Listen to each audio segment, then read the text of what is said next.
శాసిస్తే అక్కడి నుంచి అది రియాక్షన్ ప్రతిస్పందన రూపంలో రాదు.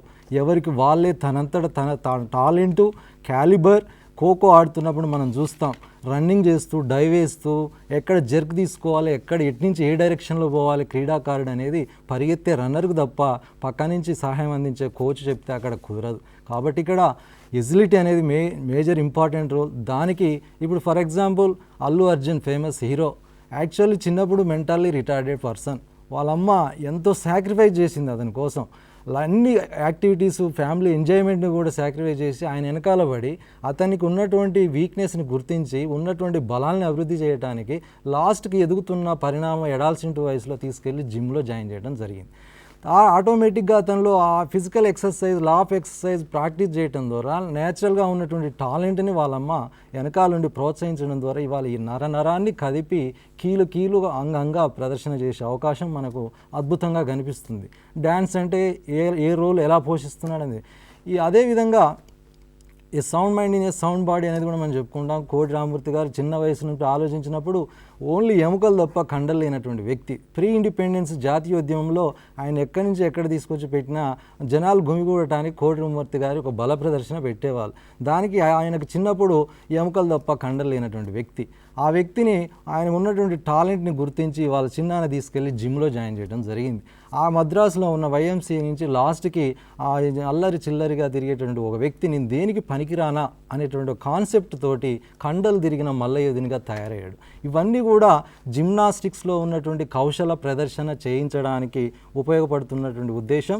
మనం ఇక్కడ ప్రాథమిక దశకు వచ్చినప్పుడు ఒక పాదంపై నిలబడటం, రెండు కాళ్ళతో ఎగిరి వృత్తంలోకి దూకటం, తర్వాత శరీర భంగిలో ఉన్న టీ బ్యాలెన్స్, తర్వాత ఫార్వర్డ్ రోల్, తర్వాత backward roll, sitting forward, sitting backward రోల్స్తో పాటు స్టాండు, తర్వాత స్టాండింగ్ ఫార్వర్డ్ రోల్, తర్వాత బ్యాక్వర్డ్ రోల్, ఇవన్నీ కూడా ఉన్నటువంటి విషయాలు. మరి ఇందులో విత్ ఆపరేటర్స్, వితౌట్ ఆపరేటర్స్ కూడా ఉంటున్నాయి. కాబట్టి మనంతట్లో మనకున్నటువంటి సౌలభ్యం మేరకు ఫ్లోరు మ్యాట్ అనేది వేసుకుని ఖచ్చితంగా అక్కడ కొన్ని సేఫ్టీ మెజర్స్ అనేవి ఇక్కడ పాటించాల్సి ఉంటుంది. లేకపోతే ఇంజురీస్ కానీ ఇంకేమైనా డిజార్డర్స్ కూడా కలిగేటువంటి అవకాశం ఉంటుంది. మనం ఉపయోగించే వాటిల్లో పాఠశాలకు వచ్చినప్పుడు సింగిల్ బార్, ప్యారలల్ బార్ అనేవి కామన్గా మనకు కనిపిస్తూ ఉంటాయి.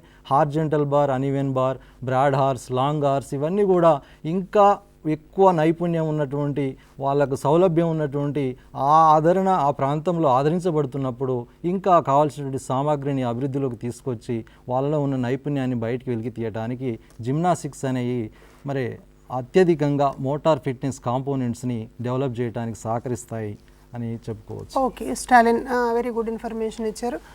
ఉపాధ్యాయ మిత్రులారా, జిమ్నాస్టిక్స్కి సంబంధించినటువంటిది పాఠశాల స్థాయిలో నిర్వహించాలి అని అనుకున్నప్పుడు కొన్ని ప్రాథమికమైనటువంటి పరికరాలు మనకు అవసరమవుతాయి, లేకపోతే ఒక నిర్దిష్ట ప్రదేశం అవసరమవుతుంది అన్నదాన్ని మనం ముందుగా గుర్తించాలి. చాలా సరళమైనటువంటి అంశాలను వేటిని మనం అమలు చేయవచ్చు అన్నది కూడా ఒక ప్రణాళిక వేసుకుని దాని ప్రకారం ఈ జిమ్నాస్టిక్స్ అంశాన్ని ముందుకు తీసుకోవాల్సినటువంటి అవసరం ఉంటుంది. ఎందుకంటే ఇవాళ రేపు ప్రపంచంలో చాలా విస్తృతమైనటువంటి అవకాశాలు పిల్లలకి వస్తున్నాయి. అటువైపుకి పిల్లలు ఇండిపెండెంట్గా ఎదగడానికి దోహదపడేటువంటి విషయం ఏదైనా ఉంది అంటే అది వ్యాయామ విద్య ద్వారా పిల్లలు శారీరకంగానే కాదు మానసికంగా కూడా స్థిరత్వం సాధించడానికి వీలవుతుంది. కాబట్టి వివిధ రకాల అంశాలను మనం ఎంపిక చేసి ప్రణాళికలో పెట్టాం. ఉపాధ్యాయుడు కూడా ఏ అంశాలని ఏ తరగతిలో నిర్వహించాలి, దీనికి ఎలా ప్రణాళిక తయారు చేసుకోవాలి అన్నది ఆలోచించాల్సిన అవసరం ఉంది. అలాగే మరొక కీలకమైన అంశాన్ని పరిశీలించినట్లయితే ఆటల్లో ముఖ్యమైనది క్యాలస్థెనిక్స్కి సంబంధించింది. ఈ క్యాలస్థెనిక్స్ అంటే శారీరకంగా ఒక ఫిట్నెస్ రావాలి, సేమ్ టైం అందంగా ఉండాలి అని మనం అనుకుంటాం. ఈ దృఢత్వాన్ని సాధించాలి అని అన్నప్పుడు కొన్ని ఎక్సర్సైజుల్ని పాఠశాలలో చేయిస్తూ ఉంటాం. మనందరికీ తెలుసు, మాస్ డ్రిల్ నిర్వహించేటప్పుడు పిల్లలతో రకరకాల ఎక్సర్సైజులు చేస్తూ ఉంటాం. అయితే ప్రధానంగా క్యాలస్థెనిక్స్ అంటే ఏమిటి, వీటిలో ఎలాంటి ఎక్సర్సైజులు ఉంటాయన్న విషయాన్ని స్టాలిన్ అడిగి తెలుసుకుందాం. స్టాలిన్, క్యాలస్థెనిక్స్లో ఏమేమి విషయాలని మనం దృష్టిలో ఉంచుకోవాలి, అది ఎలా నిర్వహించాలో చెప్పండి. అయితే క్యాలస్థెనిక్స్ అనేటువంటి అంశం కూడా వ్యాయామ ఉపాధ్యాయ మిత్రులకు చాలా సుపరిచితమైనటువంటి అంశం. ఇది ఖచ్చితంగా ప్రాథమిక తరగతుల నుంచి ఉన్నత తరగతుల వరకు అన్ని రకాల శారీరక సామర్థ్యాన్ని అభివృద్ధి చేయడానికి ఉపయోగించేటువంటి అంశాలు. అయితే ఇందులో ఉన్నటువంటి క్యాలస్ అనేటటువంటి దాంట్లో స్థెనో అనే దానికి రెండు అర్థాలు గ్రీక్ పదాల కలయిక తిరిగితే క్యాలస్థెనిక్స్ అనేది ఉద్భవించింది. మరి దీంట్లో వచ్చేసరికి బలం, క్యాలస్ అనగా బలం, తర్వాత స్థెనో అంటే సౌందర్యం, అంటే అక్కడ ఉన్నటువంటి క్యాలోస్ అందం, స్టెనో అనగా బలం, రెండు కూడా సమర్థవంతమైన శరీర సౌష్ఠవాన్ని రూపొందించినటువంటి కౌశల సామర్థ్య నిర్వహణకు వీటిని ఉపయోగించడం జరుగుతుంది. మరి దీంట్లో పద్ధతి ప్రకారం చేసేటటువంటి ఎక్సర్సైజ్లు ఉన్నాయి, పద్ధతి లేకుండా చేసేటటువంటి ఎక్సర్సైజ్లు ఉన్నాయి. మరి దీనిలో కూడా మళ్ళీ విత్ ఆపరేటర్స్, వితౌట్ ఆపరేటర్స్ అనేక రకాల ఎవరి సౌలభ్యం మేరకు వాళ్ళు మార్చుకోవటానికి వీలైనంతగా ఇవి ఉన్నాయి. దీంట్లో మేజర్గా వచ్చేసరికి మరి స్టాండింగ్ ఎక్సర్సైజెస్ అనేవి ఉన్నాయి, తర్వాత సిట్టింగ్ ఎక్సర్సైజ్ అనేవి ఉన్నాయి, తర్వాత వచ్చి బెండింగ్ ఎక్సర్సైజెస్, తర్వాత దాంట్లో last one is stretching or jumping exercise అనేవి ఉన్నాయి. మరి దీంట్లో చేస్తున్నప్పుడు ప్రతి శరీర భాగంలో ఉన్నటువంటి మజిల్స్, బోన్స్, ఆ భాగంలో ఉన్న లిగమెంట్స్, టెండాన్స్ అన్నీ కూడా ఎక్కువ మజిల్ హైపర్ట్రోపీ, కండర పరిమాణం పెరగటానికి దోహదపడేటటువంటివే క్యాలిస్థెనిక్స్. కాబట్టి ఉన్నటువంటి శరీరము ఎక్కువగా ఉన్నది అని కాకుండా ఉన్నంతలో మంచిగా ఉన్నది, చాలా సమర్థవంతంగా పనిచేయటానికి, మరి శరీర ప్రక్రియలలో ఉపయోగపడటానికి, క్రియాశీలతను పెంపొందించడానికి, శక్తి వంచన లేకుండా ఒక్కోసారి మ్యాచ్లో నిర్విరామంగా పోరాట పటిమను ప్రదర్శించాల్సి వస్తుంది. అది బయట ఎక్స్ట్రామ్యూరల్ టోర్నమెంట్స్కి ఇట్లా పోయినప్పుడు. అలాంటప్పుడు 1-2 మ్యాచ్లకే కుంగి కుషించిపోకుండా, నీరసపడకుండా ఉండటానికి, ఫిట్నెస్ డెవలప్ చేసుకోవటానికి మరి క్యాలిస్థెనిక్స్ అనేవి దోహదపడతాయి. కాబట్టి మరి అందులో మనకు బాగా ఫిట్నెస్ కానీ లేకపోతే ఇంకా ఏ రకమైనటువంటి మనకు ఉన్నటువంటి వ్యాయామ విద్య క్రియాశీలలో ఖచ్చితంగా స్పెసిఫిక్గా ఉన్నటువంటి మరి ఫిట్నెస్ని డెవలప్ చేయడానికి క్యాలిస్థెనిక్స్ అనేవి ఎక్కువగా ఉపయోగపడటం అనేది జరుగుతుంది. మరి వీటిని రకరకాల భంగిమల్లో విత్ ఆపరేటర్స్, వితౌట్ ఆపరేటర్స్ లేకుండా కూడా రకరకాల రిబ్బన్స్, ఫ్లాగ్స్, హూప్స్, డంబెల్స్ రకరకాలుగా పెట్టి చేయించేటటువంటి అవకాశం ఉంది. దీనికి కావాల్సినటువంటి సామాగ్రిని కనుక ఒకసారి వ్యాయామోపాధ్యాయుడు ఏదో రకంగా దాతల నుంచో పరోపకారం నుంచో కనుక స్వీకరించి పిల్లలకు ఈ కార్యక్రమాలు నిర్వహిస్తే జనరంజకంగా ఉంటుంది. పాఠశాల వ్యాయామోపాధ్యాయులు అంటే పాఠశాల ఇంపాక్ట్ ఎక్కువగా పడేటువంటి అవకాశం ఉంటుంది. కాబట్టి వీటిని ఖచ్చితంగా అమలు చేయాల్సిన అవకాశం ప్రతి వాళ్ళు చేస్తారు. ఇంకా కొంచెం నూతన ప్రక్రియలలో లేటెస్ట్ టెక్నాలజీ ఏమున్నదనే విషయంలో కూడా రాబోయే రోజుల్లో ఇంకా మనకు ఎక్కువ శిక్షణ తరగతులు ఉంటాయి. కాబట్టి వాటిలో మనం ఎట్లా ఏటిని ఉపయోగించుకోవాలనే అవకాశాలని ఖచ్చితంగా మనం ఉపయోగించుకొని ముందుకు తీసుకెళ్లాల్సిందిగా కోరుచున్నాం. Thank you. స్టాలిన్ చెప్పినట్లుగా క్యాలిస్థెనిక్స్ అనగానే అవి నా పేరులోనే ఉందన్నమాట, సంథింగ్ స్పెషల్. అది చాలా ఆనందాన్ని కలిగించేటువంటిది, ఒక అందమైనటువంటి శారీరక నిర్మాణానికి తోడ్పడేటువంటి ప్రక్రియ అని మనం అనుకుంటున్నాం.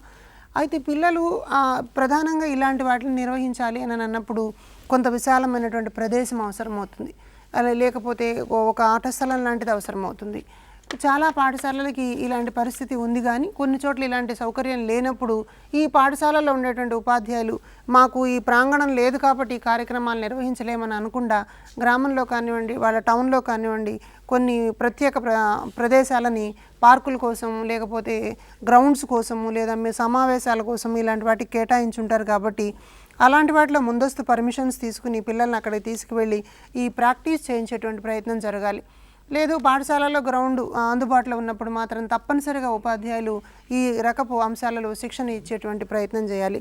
అంటే ఇక్కడ మనకి స్టాలిన్ 2 అంశాలు చెప్పారు. ఫ్లాగ్స్తో చేసేటువంటి క్యాలిస్థెనిక్స్ అన్నారు. ఫ్లాగ్స్తో చేసే క్యాలిస్థెనిక్స్ చాలా పిల్లలు ఉత్సాహంగా పాల్గొనడానికి అవకాశం వస్తుంది. ఇలాంటి ప్రత్యేక అంశాలు ఇంకా దాంట్లో ఏమి క్రియేటివ్గా ఆలోచించవచ్చో వ్యాయామ ఉపాధ్యాయులుగా మనం వాటిని ఎంపిక చేసుకుని వాటిని తరగతి గదుల్లో ఉపయోగించే ప్రయత్నం చేయాలి. ఈ సేమ్ టైం క్యాలిస్థెనిక్స్లో చేసేటువంటి ఎక్సర్సైజ్ని మనం మాస్ డ్రిల్స్లో కూడా ఉపయోగించుకోవడానికి అవకాశం ఉంది. కాబట్టి తరగతి గది పిల్లలందరినీ ఒక నిర్దిష్టమైనటువంటి టైం టేబుల్ ప్రకారం మాస్ డ్రిల్ కూడా నిర్వహించినట్లయితే వీటికి మళ్ళీ అక్కడ ఇంకొకసారి అవకాశం వచ్చిన సందర్భం ఉంటుందన్నమాట.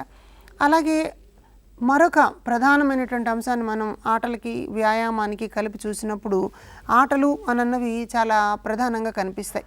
ఇంతకుముందు మనం మాట్లాడుకున్న విషయాలన్నీ వ్యక్తిగతంగా కానివ్వండి, ఒక్కొక్కళ్ళు ఆడేటువంటి అంశాలుగా కానివ్వండి ఉన్నప్పటికీ కొన్ని సామూహికంగా ఆడేటువంటి ఆటలు పాఠశాలలో చాలా అవసరమవుతాయి. అలా వ్యక్తిగతంగా ఆడేటువంటి ఆటలు కూడా అవసరమవుతాయి. అయితే అంతిమంగా మనం ఈ ప్రణాళిక యొక్క ఉద్దేశాన్ని చూసినప్పుడు ఏమవుతుంది అని అంటే, పాఠశాల విద్య పూర్తయ్యేసరికి తప్పనిసరిగా ప్రతి విద్యార్థి ఏదో ఒక ఆటలో కొంత నైపుణ్యాన్ని సాధించినటువంటి వాడుగా ఉండాలి. పిల్లలందరూ కూడా ఆటల్లో పాల్గొనాలి. పిల్లలందరూ కూడా పాఠశాలలో జరిగే వ్యాయామ విద్యా కార్యక్రమాల్లో ఇన్వాల్వ్ అయ్యేటట్లుగా ప్రణాళిక ఉండాలి అన్నది మన ఉద్దేశం. ఇందులో భాగంగా అథ్లెటిక్స్ అంటే ఏంటి, దీనిలో ఎలాంటి ఈవెంట్స్ నిర్వహిస్తారు అన్న విషయాల్ని మనం భాషా గారిని అడిగి తెలుసుకుందాం. భాషా గారు, అథ్లెటిక్స్ని అసలు పాఠశాల స్థాయిలో నిర్వహించడానికి సాధ్యమవుతుందా? దీనికి ఎలాంటి ట్రాక్ కావాలి, ఎలాంటి ఫీల్డ్ అవసరం అవుతుంది, ఈ అథ్లెటిక్స్లో ఏమేమి రకాలు ఉంటాయన్న విషయాన్ని తెలియజేయండి.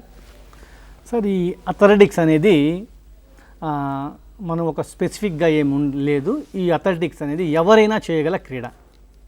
ఇది ఒకరు చేస్తారు ఒకరు చేయలేరు అని లేదు. అంటే ఒక సామెత ఉంది, sprinters are born not made అని. ఇది పుట్టుకతో వచ్చే మనిషిలోని సహజత్వమైన క్రీడ ఇది. అందులో ఈ అథ్లెటిక్స్ ముఖ్యంగా, అథ్లెటిక్స్ అనగానే ట్రాక్ అండ్ ఫీల్డ్, ఇవి ఎక్కడ నిర్వహిస్తారు అంటే ట్రాక్ అండ్ ఫీల్డ్ ఈవెంట్స్ ఉంటాయి. మన మిత్రులందరికీ తెలుసు, ట్రాక్ ఈవెంట్స్ అంటే the events which conducted in the ట్రాక్లో కండక్ట్ చేసే ఈవెంట్ని మాత్రం మనం ట్రాక్ ఈవెంట్స్ అంటాం. ఫర్ ఎగ్జాంపుల్ ట్రాక్ ఈవెంట్స్లో కూడా రన్స్, ముఖ్యంగా ట్రాక్లో కండక్ట్ చేసే రన్స్. ఈ runs 100 meters, 200 meters and 400 meters, 800 meters and 1500 meters, 3000 meters and 5000 meters, 5 km walk and run. And one more thing is 10,000 meters, it is also a walk and run. ఇవన్నీ ట్రాక్లో నిర్వహించబడే క్రీడలు. వీటిలో కూడా స్పెసిఫికేషన్ కొన్ని డిఫరెంట్గా ఉన్నాయి. వీటిలో స్ప్రింట్స్ అంటాము, మిడిల్ డిస్టెన్స్ రన్స్ అంటాము, లాంగ్ డిస్టెన్స్ రేస్ అంటాము. 1 to 400 meters వచ్చి ఈ స్ప్రింట్స్ అంటాము. అలాగే 800 meters, 1500 metersని మిడిల్ డిస్టెన్స్ రన్స్ అంటాము. అలాగే 5 kilometers వాక్ అండ్ రన్, అలాగే 10 kilometers వాక్ అండ్ రన్ వచ్చి లాంగ్ డిస్టెన్స్ రేసెస్ అంటాము. ఈ రేసెస్తో పాటు మనము అలాగే other races, that means relay races, a combination of 4 persons, 4 into 100 meters relay and 4 into 400 meters relay. ఇవి కూడా రిలే ఈవెంట్స్ ఉంటాయి. వాటితో పాటు హర్డిల్ రేసెస్ ఉంటాయి. అంటే 100 meters hurdles for women, 110 meters hurdles for men, 400 meters hurdles for men and women. వీటితో పాటు ఇంకో హర్డిల్ రేస్ ఉంది, దట్ ఈజ్ 3000 meters స్టీపుల్ చేస్. ఇది 7 హర్డిల్ రేసెస్ అండ్ 1 వాటర్ జంప్తో కలిపి ఉంటుంది. దట్ ఈజ్ 3000 meters స్టీపుల్ చేస్. వీటితో పాటు కూడా and one more race, that is very long distance race, that is marathon race. Marathon race ఎప్పుడు రోడ్డు మీదే కండక్ట్ చేస్తాం. ఇది 26 miles 385 yards రేస్. దాని గురించి కూడా ఒక ఇది ఉన్నది. అది ఎందుకు అలా అయిందంటే దానికి ఒక యుద్ధంలో గెలిచినాక అది ఆ విషయాన్ని చెప్పడం కోసం అంత దూరం పరిగెత్తుకుంటూ వచ్చి వాళ్ళతో విజయ యొక్క సందేశం ఇస్తాడు. కాబట్టి అంత రేస్ని అలా ఫిక్స్ చేశారు. దాన్ని మనం నార్మల్గా ఈ రోజుల్లో 42 kilometers 195 meters పరుగుగా కేటాయిస్తుంటాం. అలా వీటితో పాటు and track and field combination events ఉన్నాయి. That is pentathlon, heptathlon and penta, hepta and decathlon. Penta means 5 events, hepta means 7 events and deca means 10 events. ఇవి ట్రాక్ అండ్ ఫీల్డ్ ఈవెంట్స్ కాంబినేషన్లో ఉంటుంది. అలాగే and ఆ runs పోయితే మనము next you come to field events. The field events are ones jumps and another one throws. In jumps you come to jumps, long jump, అలాగే high jump. Long జంప్నే మనం broad jump అంటాము. అలాగే high jump, అలా one more jump is triple jump. The triple jump you may called as hop, step and jump. And last one is pole vault. It is vaulting with a pole vault. These are the 4 major jumps we are using. And in throw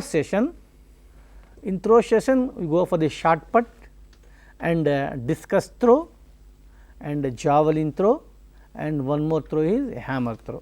These are the major events which we are conducted in the track and field events. Okay, thank you Basha garu. ఇప్పుడు మీరు long jump, high jump, triple jump, pole vault అనే అంశాలు చెప్పారు కదా జంప్స్కి సంబంధించి. ఇది పాఠశాలలో నిర్వహించాలి అంటే దానికి సంబంధించిన కోర్టు, ఆట స్థలం కూడా కొంత అవసరం అవుతుంది. ఈ లాంగ్ జంప్, హై జంప్ లాంటి అంశాలకి కోర్టు ఎలా ఉండాలి, దాన్ని ఎలా ఏర్పాటు చేసుకోవాలన్న విషయాలు కూడా తెలియజేయండి.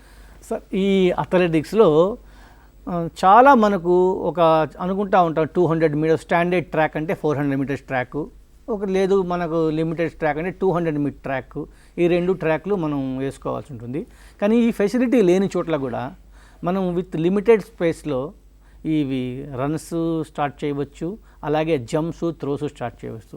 మనకు లాంగ్ జంప్ పిట్ అంటే మనకు అప్రాక్సిమేట్లీగా ఒక 3 మీటర్స్ విడ్త్, ఒక 10 మీటర్స్ లెంత్ ఉండే పిట్టు, అలాగే ఒక 30 మీటర్స్ 20 మీటర్స్ ఉన్నా సరిపోతుంది. ఇంటర్నేషనల్ స్టాండర్డ్లో 30 మీటర్స్ ఉంటే మన లోకల్ స్టాండర్డ్లో 20 మీటర్స్ ఉన్న ఒక రన్వే ప్యాత్, రన్నింగ్ ప్యాత్ ఉండి, ఇక 10x5 మీటర్స్ యొక్క ఒక పిట్ ఉంటే, శాండ్ పిట్ ఉంటే మనకు ఈజీగా జంప్స్ చేసుకోవచ్చు. In the same sense high జంప్లో కూడా అదే పిట్లో హై జంప్ కూడా శాండ్ యొక్క లెవెల్ పెంచుకొని మన లోకల్లీ అవైలబుల్ శాండ్, అది మనకు దగ్గరగా ఎక్కడైనా అవైలబుల్ ఉంటుంది, ఆ శాండ్ వేసి హై జంప్ పెట్టుకోవచ్చు, అలాగే టేక్ ఆఫ్ బోర్డ్ పెట్టి లాంగ్ జంప్ చేసుకోవచ్చు. దానికి అంత స్పెసిఫైడ్గా మనకు అవసరము ఎక్విప్మెంటు అనేది కొంచెం ఆలోచించాల్సిన విషయమే. మనకు లాంగ్ జంప్కి అయితే ఎటువంటి అవసరం లేదు, ఒక లైన్ మార్క్ చేసుకొని టేక్ ఆఫ్ బోర్డ్ లాగా గీసుకొని జంప్ చేసుకోవచ్చు. మనం స్టాండర్డ్స్ పెరిగే కొద్దీ మనకు ఆ టేక్ ఆఫ్ బోర్డ్స్ అవన్నీ ఉంటాయి. అండ్ మోర్ ఓవర్ హై జంప్కి మనకు కావాల్సింది high jump poles, cross bar కావాలి. ఈ క్రాస్ బార్ అనేది మనం లోకల్గా ఏదో ఒక ప్లాస్టిక్ పైప్ పెట్టుకోవచ్చు, లేదో ఒక వెదురు బెల్ల పెట్టుకోవచ్చు. అండ్ హై జంప్ పోల్స్ అంటే లోకల్లీ ప్రిపేర్డ్ పోల్స్ పెట్టుకోవచ్చు. మనం ఇంటర్నేషనల్ స్టాండర్డ్స్గా తగ్గ పోల్సే కావాలి, మనకు ఆ ఇన్ఫ్రాస్ట్రక్చర్ లేదు అని మనం వెనకడుగు వేయకుండా అవసరం లేదు. లోకల్గా మ్యాన్మేడ్ థింగ్స్ ఇవన్నీ ఉంటాయి, వాటి ద్వారా మనం తయారు చేసుకోవచ్చు, ఏదైనా ఇబ్బందికరమైన కాదు. అలాగే రన్స్ విషయానికి వస్తే త్రోస్ అంటే మనకు స్పెసిఫిక్ త్రోగా షార్ట్ పుట్ కావాలి, డిస్క్ కావాలి, ఇవి స్పెసిఫిక్ మెజర్మెంట్ ఉంటుంది కాబట్టి ఇవి మనం ప్రాక్టీస్ చేయించలేకపోవచ్చు. ఇవి మనం ప్రతి స్కూల్లో అందులో ఇవి డ్యామేజ్ అయ్యే వస్తువులు కాదు, it is a non consumable. Once we purchase దాని లైఫ్ మనం జాగ్రత్త వాడుకుంటే షార్ట్ పుట్ అయితే ఒక నా సర్వీసులు 20 సంవత్సరాలు కంటిన్యూ మేము ఒకే షార్ట్ పుట్తో వాడుతున్నాను. అదేం పెద్ద ఇది ఒకసారి ఇన్వెస్ట్ చేస్తే it's a longer duration usable article. And disc and javelin it's a consumable గుడ్స్గా అనుకోవచ్చు.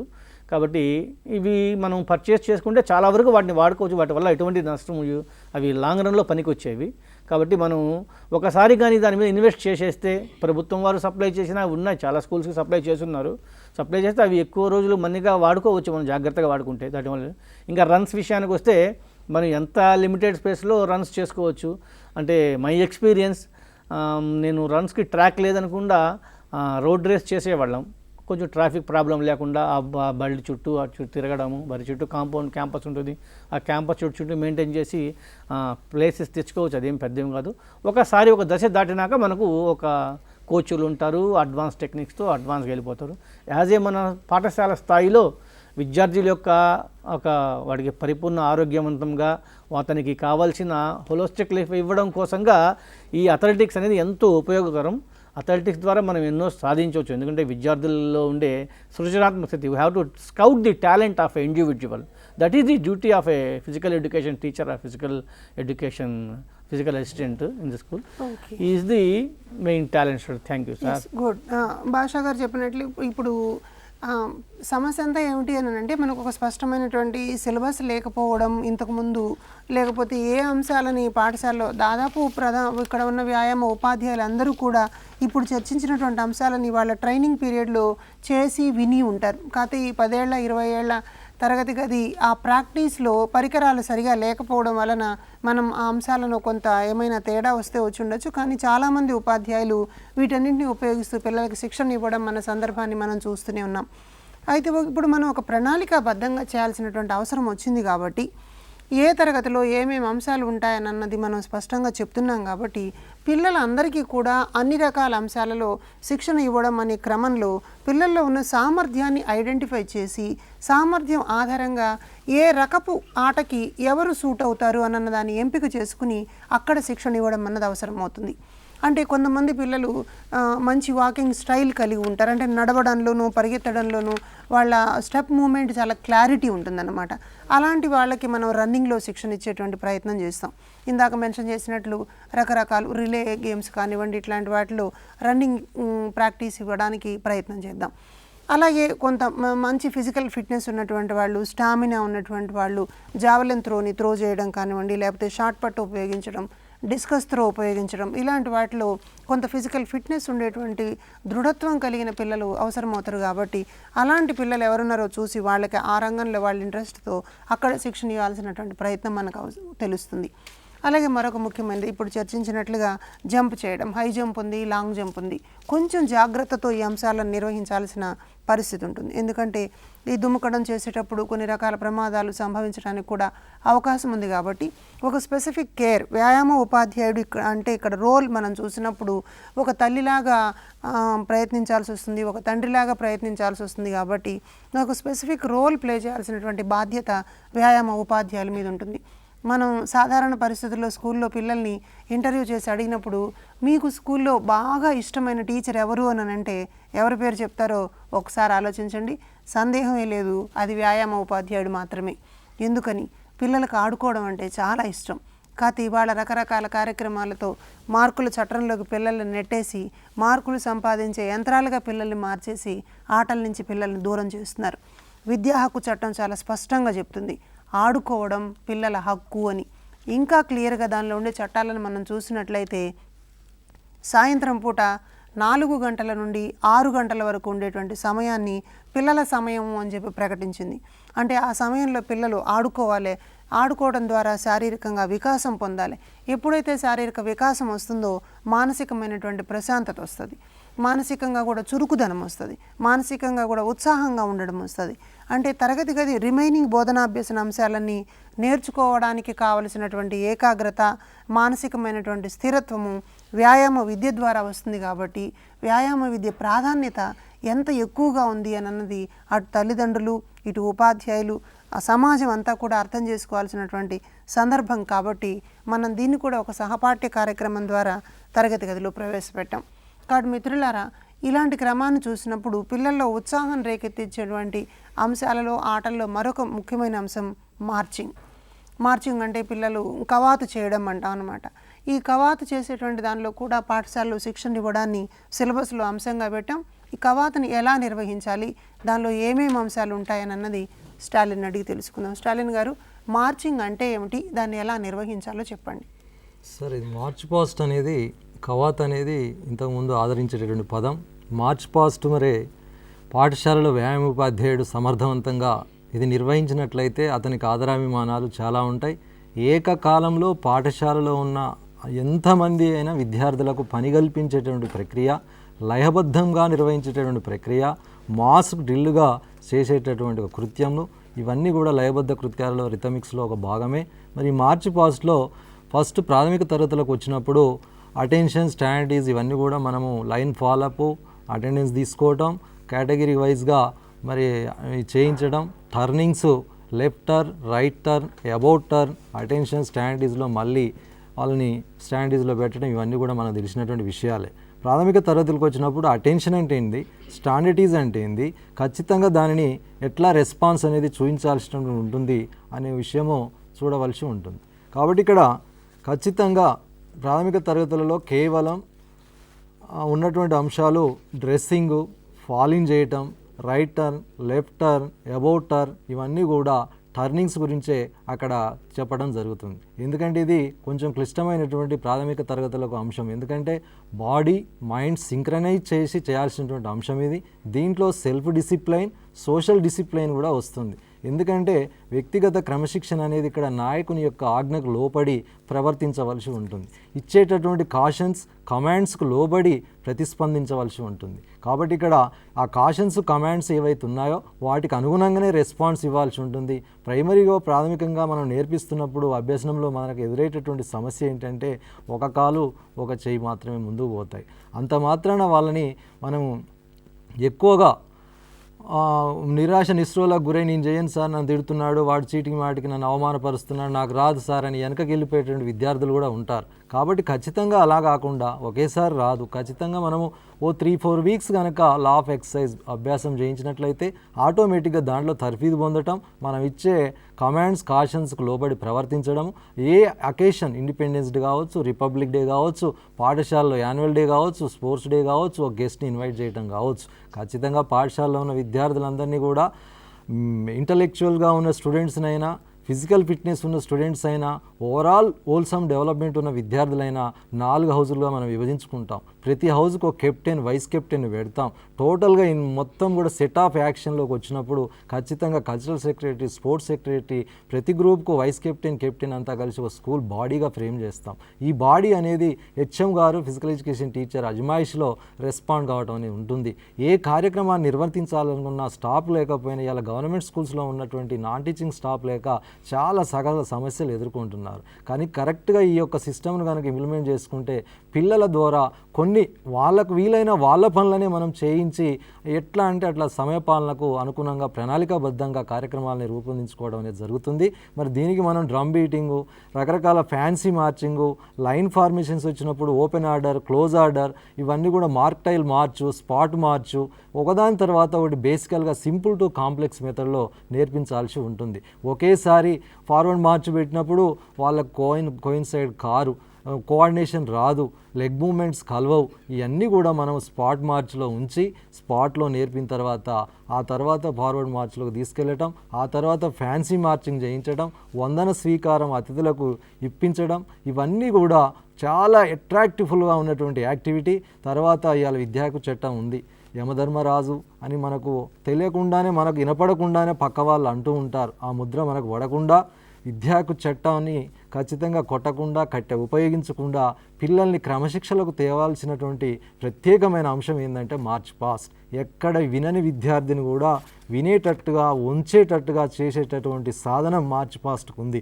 కాబట్టి 500 మంది ఉన్నా, 1000 మంది ఉన్న విద్యార్థులందరినీ కూడా మార్చ్ పాస్ట్లో అన్ని తరగతుల వారిగా చేసి లైన్ పెద్ద సర్కిలాకారంలో తిప్పుతూ వాళ్ళందరినీ కూడా వేదిక దగ్గర ఎట్లా వందన సమర్పణ చేయాలి, గెస్ట్ వచ్చినప్పుడు ఏ రకమైన భంగిమలో ప్రదర్శించాలి, తర్వాత అయిపోయిన తర్వాత ఫినిషింగ్ దగ్గర ఏ రకమైన కాషన్స్ ఇవ్వాలి, అవి ఎవరివ్వాలి, ఎలా ప్రతిస్పందించాలి, గ్రూప్ అంతా ఎలా ఉండాలి, కోఆర్డినేషన్ అనేది ఎలా సాధించాలి అనేది మన యొక్క పనితీరు మీద ఆధారపడి ఉంటుంది.